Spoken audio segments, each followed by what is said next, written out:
গ্রীষ্ম বর্ষা পিনিতি ভরসা। হ্যাঁ, পিনিত শপিং সিটি। নমস্কার, আপনারা দেখছেন হুগলি আপডেট। আপনাদের সঙ্গে আমি উষা। আসছি খবরে।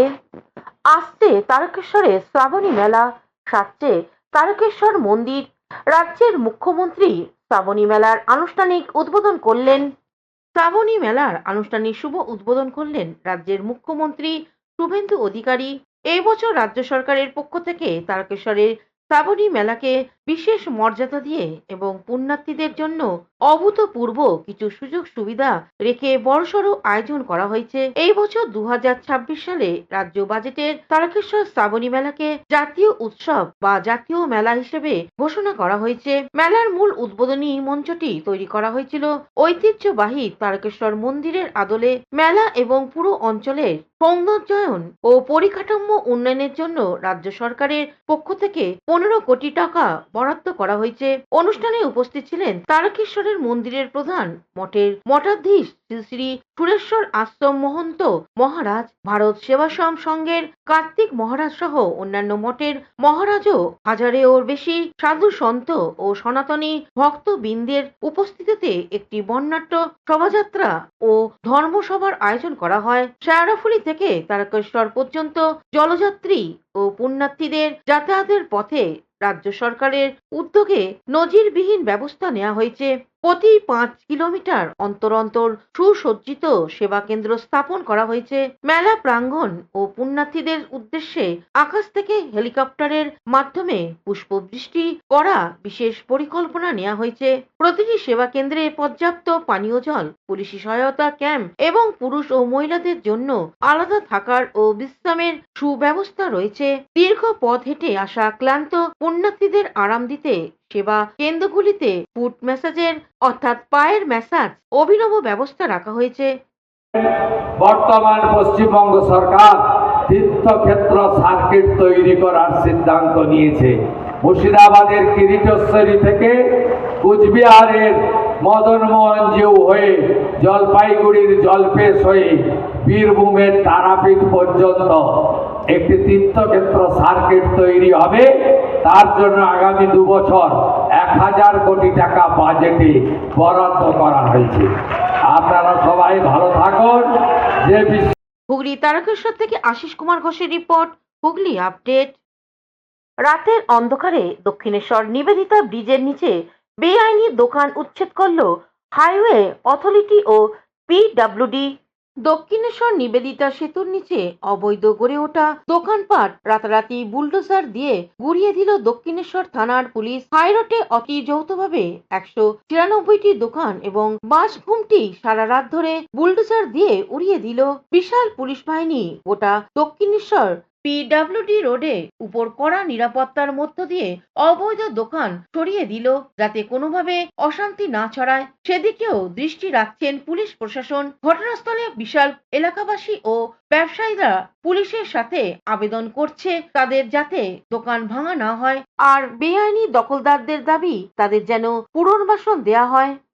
সবাই অটোতে ফেলে যায়, ওরা তো একটা জায়গা জমা দেওয়ার একটা জায়গা থাকে, আমাদের ইউনিয়ন জমা দেয়। এবার জমা দেবে কোথায়? মানে এক বছর পরে পার্টি আছে, আপনি কিছু বলবেন?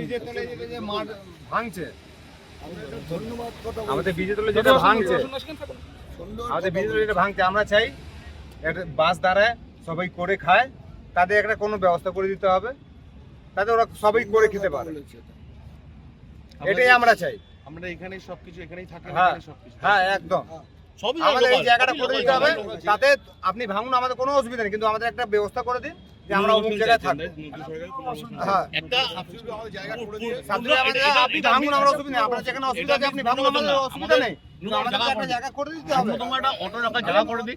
ভাঙার আগে কি নোটিশ কোনো দেওয়া হয়েছিল? নোটিশ দেওয়া হয়নি। আমরা এই ব্যবসা করছি, এখানে আমাদের যত বাস স্ট্যান্ডে যতজন রয়েছি সব নিজেরা কেটে নিজেরা তৈরি করেছি। ফাঁকা জমি ছিল, এখানে কিছু ছিল না, সব জঙ্গল ছিল, কেটে আমরা সাফ করে নিজেরা বাড়ি করে ঘর করেছি, ঘর করে ব্যবসা করেছি।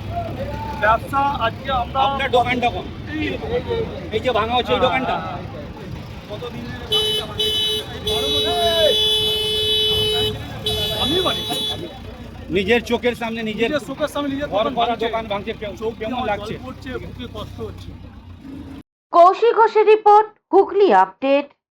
তৃণমূল নেতা গ্রেপ্তারের পর বোলপুর মহকুমা আদালত চত্বরে উত্তেজনা। শান্তিনিকেতনের কঙ্কালীতলার পঞ্চায়েতে তৃণমূলের উপপ্রধান মামুন শেখকে লক্ষ্য করে ব্যাপক দিন বৃষ্টি। আদালত চত্বরে প্রবেশ করানোর সময় বেধড়ক মারধর করে উত্তেজিত জনতা ও বিজেপি কর্মী সমর্থকরা। এই ঘটনাকে কেন্দ্র করে চরম চাঞ্চল্য এলাকায়। 2021 সালে ভোট পরবর্তী হিংসার মামলায় একাধিক অভিযোগ দায়ের হয় মামুন শেখের বিরুদ্ধে।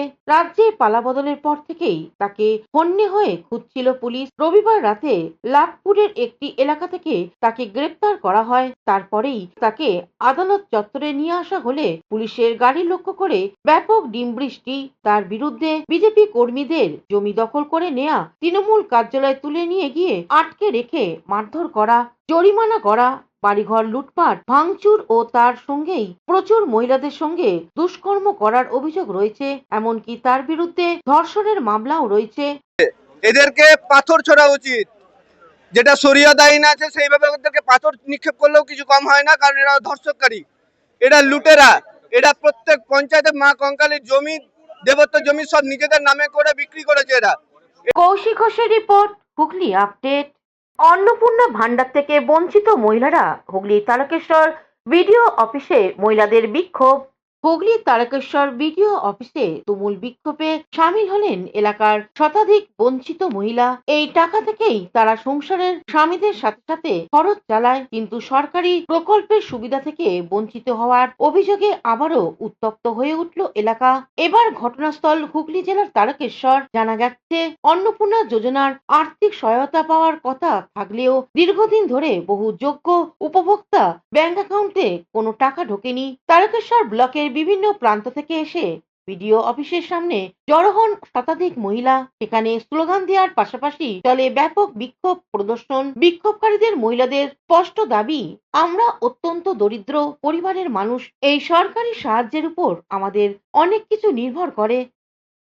বললেন শুক্রবারে যে আপনারা আসবেন, এক্সিস যে অফিসার ছিলেন তিনি বললেন যে আসবেন। আজকে কোনো পাত্তাই নেই, তাদের কোনো ভিডিও ম্যামও নেই, কোনো কেউ নেই। তা সন্তুবান আসুক, সন্তুবান এসে আমাদেরকে বলুক যে কি করবো আমরা প্রত্যেক দিন আসবো, বাচ্চা কাচ্চা রেখে প্রত্যেক দিন আসবো। আমাদের কোনো কথাবার্তা, আমাদের দাম নেই। অনলাইনে করেছি, অনলাইনে করেছি, কোনো সমস্যা বলছে না, এখানে কিছুই বলছে না। কি সমস্যা সেটা বলে সেটাও বলছে না। মানে পাননি টাকা আপনি? না। কি বলবেন? কেন পাইনি, এখানে তো সেই সমস্যার জন্য জানতেছি, সেখানেও বলছে না। হুগলি তারকেশ্বর থেকে আশিস কুমার ঘোষের রিপোর্ট, হুগলি আপডেট। এখন নিয়ে নেব বিজ্ঞাপন বিরতি। বিরতির পর ফিরে আসছি খবরে। ইস্কন ব্যান্ডেল চুচুড়া আউটপোস্টের উদ্যোগে আগামী 16 জুলাই রথযাত্রা 2026 অনুষ্ঠিত হতে চলেছে। রথযাত্রার শুভারম্ভ চুচুড়া সুকান্ত নগর, সুকান্ত স্মৃতি জিটি রোড থেকে। পুনর্যাত্রা 24 জুলাই মাসির বাড়ি নবীন সংঘ 1 নম্বর কেওটা শাহগঞ্জ হুগলি থেকে অনুষ্ঠিত হবে। সবারই করি আহ্বান। আপনার চোখ যত্নের দায়িত্ব আমাদের। চোখের যে কোনো সমস্যায় চিকিৎসায় অরূপ বসু পরিচালিত ইএমএলসি আই হাসপাতাল, চোখের যত্নে সর্বক্ষণ। বড়বাজার, পুরনো লঞ্চঘাট, চুচুড়া, হুগলি। একই ছাদের তলায় অত্যাধুনিক কম্পিউটারাইজড চক্ষু পরীক্ষার পর চশমা ও লেন্স প্রদান। ছানি, রেটিনা অপারেশন, মাইক্রো সার্জারি। চক্ষু বিশেষজ্ঞ চিকিৎসক অরূপ বসুর তত্ত্বাবধানে ইএমএলসিতে চোখের চিকিৎসা মানেই ইএমএলসি আই হাসপাতাল। মোবাইলে যোগাযোগ 9874879507। আরও একটি নম্বর 9903077221। এছাড়া 9875466020। ELMC is a holistic weekend destination for friends, family and couples and offers magic to soothe your body, mind and soul.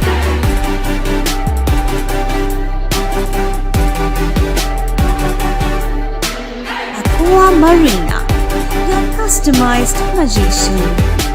Welcome aboard and see the magic unfold. Amala nursing home.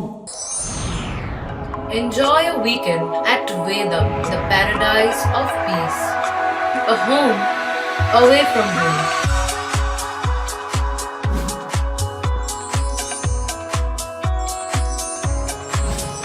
See yourself resonating with the nature.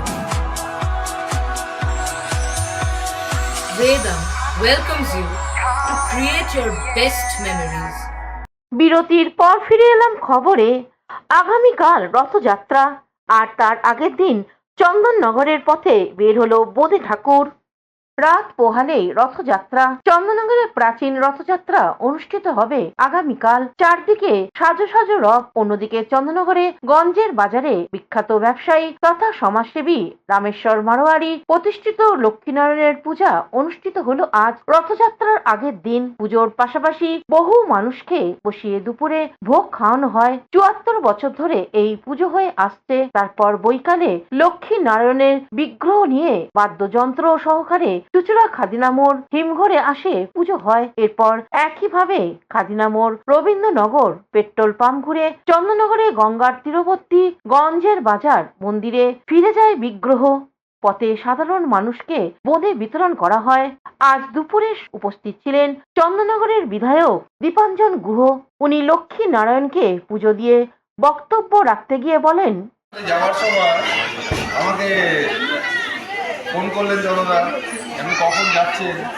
তো আমি যাওয়ার তো কথা, কিন্তু কখন আছে না খেয়াল নেই। সকালে না বিকেলে মনে পড়লো যে 11টার সময় যাওয়ার কথা হয়েছে। তো আমি বললাম চলো গাড়িটা বলে, আমি ভাবছিলাম বাড়িতে একবার বিয়ে অফিস থেকে বাড়িতে খেয়ে দেয় তারপরে আমি ওখান থেকে আবার গাড়ি ঘোরালাম। ঘুরিয়ে সৌমেনকে ফোন করলাম, তন্ময় ফোন করলাম, কখন আছে পুজোর গ্যাস যখন শেষ হয়েছে যাওয়া যাবে? বললাম হ্যাঁ। আমি সোজা আসলাম নিশ্চিত আছে। আর আমার এখানে ঠাকুরের এখানে ভোগ পাওয়ার ছিল, ওই জন্য আমার বাড়িতেও যাওয়া হলো না। এখানে ভোগ পাওয়ার ছিল বলে এখানে আমার দানে দানে তো লিখা রাখতে ওটা নিশ্চিত ছিল ওখানে পাওয়ার, ওই জন্য হয়েছে। এটা লম্বা পরম্পরা, প্রায় ৭৪ বছরের পরম্পরা আছে। আগে আমি শুনলাম যে রথ উপলক্ষে সবাইকে এখানে প্রসাদ বিতরণ হতো। এখন ধীরে ধীরে এটা বোঁদে ঠাকুর নামে পরিচিত হয়ে গেছে। বোঁদে সবাইকে দেওয়া।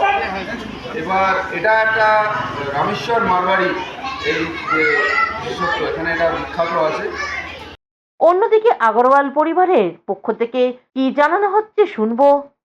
আমাদের সত্যনারায়ণ মন্দিরে আগরওয়াল ঘাটে এটা 1953 সালে আমাদের স্থাপিত করা হয়েছিল। এবছর আমাদের ৭৪ বছরে আমাদের বোঁদে ঠাকুরের, আমাদের ঠাকুর বেরবে আমাদের ৭৪ বছর, মানে আমরা পা রেখেছি ৭৪ বছর। সামনের বছর আমাদের ৭৫ বছর। চন্দননগর থেকে চন্দ্রনাথ দত্তের রিপোর্ট, হুগলি আপডেট। নৈহাটিতে অনলাইন প্রতারণা সহ চাকরির টোপ দিয়ে টাকা হাতিয়ে নেওয়ার অভিযোগ ৪ জন মহিলা সহ 2 জন পুরুষকে আটক করল পুলিশ। নৈহাটিতে অনলাইন প্রতারণা সহ চাকরি দেওয়ার প্রতিশ্রুতিতে টাকা হাতিয়ে নেওয়ার অভিযোগে 4 মহিলা সহ 2 পুরুষ ব্যক্তিকে আটক করল পুলিশ। যদিও পুলিশ আসার আগেই একজন পালিয়ে গিয়েছে বলে সূত্র মারফত জানা যাচ্ছে। এই ঘটনাটি ঘটেছে নৈহাটি পৌরসভার 8 নম্বর ওয়ার্ডে মানিক সাধুকা লেন এলাকায়। সূত্র মারফত জানা যায়, বেশ কিছুদিন ধরে বিশ্বজিৎ ঝা কাছ থেকে নেয়া বাড়ি ভাড়াতেই চলতো এই প্রতারণার চক্র। গোপন সূত্রের খবর পেয়ে নৈহাটি থানার পুলিশ সংশ্লিষ্ট ভাড়া বাড়িতে হানা দিয়ে হাতে নাতে হাজিনগর এলাকার বাসিন্দা সঞ্জয় বর্মা ও হাঁস ঝা সহ 4 মহিলাকে আটক করে নৈহাটি থানায় নিয়ে যায়। তাদের হেফাজত থেকে 8খানা মোবাইল ফোন, 4টি সিম কার্ড, 3টি এটিএম কার্ড উদ্ধার করা হয়েছে। এদের আর বড় কোনো চক্র যোগ আছে কিনা খতিয়ে দেখছে পুলিশ। এই প্রসঙ্গে স্থানীয় বাসিন্দারা কি জানাচ্ছেন শুনবো। প্রশাসনকে সাহায্য করবে, প্রশাসনের কাজ যেন করতে পারে। পুলিশ সূত্রে যেটা খবর পাওয়া যাচ্ছে 10 থেকে 12 লক্ষ টাকা শুধু অফিস মেনটেনেন্স এবং ভাড়া মিলে খরচা করতে। আমি জানি না, এটা দেখুন, এটা পুলিশ বলতে পারবে, আমি সত্যি জানি না। আমি তো খবর পেয়ে নিজে এলাম। কি চাইছেন এখন? অবভিয়াসলি যারা দোষী তাদের শাস্তি হোক, তারা ধরা পড়ুক, প্রপার এনকোয়ারি হোক। কিছু মেয়েও এখানে চাকরি করছে, তারাও এই সব দেখুন, মেয়ে ছেলে যাই হোক, কিন্তু আমার বক্তব্য হচ্ছে অন্যায় যদি করে সেখানে মেয়ে ছেলে তো আলাদা না, আইনটা সবার জন্য এক। অনলাইনে ফ্রড করা হচ্ছিল, খবর পাওয়ার সাথে সাথে আমি পৌঁছাই গিয়ে এবং এমএলএ সাহেবকে খবর দিই। এমএলএ সাহেব তৎপরতার সাথে পুলিশ প্রশাসন এখানে পৌঁছে যায় এবং পুলিশ প্রশাসন যথাযথ ব্যবস্থা নেওয়া অলরেডি শুরু করে দিয়েছে। কারা এরা ফ্রড করার জন্য কারা? এরা তো মানুষ হতে পারে না। যারা মানুষের পয়সা মারে, যারা অসহায় মানুষকে নিঃস্ব করে, তারা আমি মনে করি না তারা মানুষের পর্যায়ে পড়ে এবং এদের যথাযথ ব্যবস্থা পুলিশ প্রশাসন নেবে। কোথাকার বাসিন্দা, কোথা থেকে এসছে? এরা কেউ হাজিনগরের বাসিন্দা, কেউ শ্যামনগরের বাসিন্দা, বিভিন্ন জায়গায়। এটা তো শোনা যাচ্ছে সম্ভবত দিন 15 ধরে এখানে এই কাজটা চলছে, কিন্তু এর বাইরেও বহু দিন ধরে, দিনের পর দিন ধরে বিভিন্ন জায়গায় চলে আসছে। সেই র্যাকেটও আস্তে আস্তে ধরা পড়বে, কারণ আমরা আগেও বলেছি, এখনো বলছি, শাসকের আইন নয়, আইনের শাসন প্রতিষ্ঠা হয়েছে বাংলায়। দুর্নীতি, দুষ্কৃতি, চুরি, ডাকাতি আর এইসব ছিনতাইবাজদের পুলিশ যোগ্য ব্যবস্থা নেবে, এবার সরকার যোগ্য ব্যবস্থা নেবে। কতজন কাজ করছেন এখানে? এখানে তো মোটামুটি আমরা গিয়ে দেখলাম যে 5-6 জন এখানে কাজ করছিল, তার মধ্যে মহিলাও ছিল। কি ধরনের ফ্রড হতো বলে মনে করছেন? এখানে প্রতারণা, অনলাইনে প্রতারণা করা হতো, মানুষকে চাকরি দেওয়ার নাম করে। অসহায় মানুষ যারা চাকরি সন্ধানী, কারা যাদের পয়সার প্রয়োজন আছে, সেই সমস্ত মানুষকে চাকরি দেওয়ার নাম করে তাদের থেকে প্রতারণা। Bureau report, Hooghly update. এখনকার মতন খবর এই পর্যন্তই। প্রতিদিন দেখুন হুগলি আপডেট। নমস্কার।